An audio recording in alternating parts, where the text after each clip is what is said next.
तर मित्रांनो चाललो होता आम्ही औरंगाबादला. बघू शकता तुम्ही गर्दी एवढी फुल झाली आहे बघा. गाडीमध्ये एवढी फुल झाली गर्दी बघू शकताय का. तुम्हाला तर माहिती आहे माझा प्रॉब्लेम काय आहे. तुम्हाला एवढी कसं तरी व्हायला आणि बघू शकताय पण मी हातामध्ये घेऊन बसले आणि इथं उलटीचं नाव काढलं की काही लोक असे करतात हा उलटी हा म्हणजे असं करताय की जसं काय बाबा आम्ही जाणून बुजून करतोय.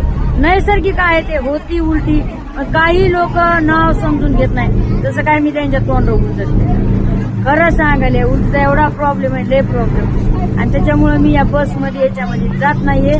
प्रायव्हेट गाडी करून जात असते पण असं झालं की गाडी नाही भेटली म्हणून आम्हाला याच्यामध्ये जाणं झालं. लय बेकार आहे माणूस लोक म्हणजे मला हे कळत नाही की लोक किती विचित्र असते त्या जगामध्ये आहे की दाजी इथं बसले बघा. समजून घेत नाहीत लोक करताय पण आहे ना बरं खरे खोटे.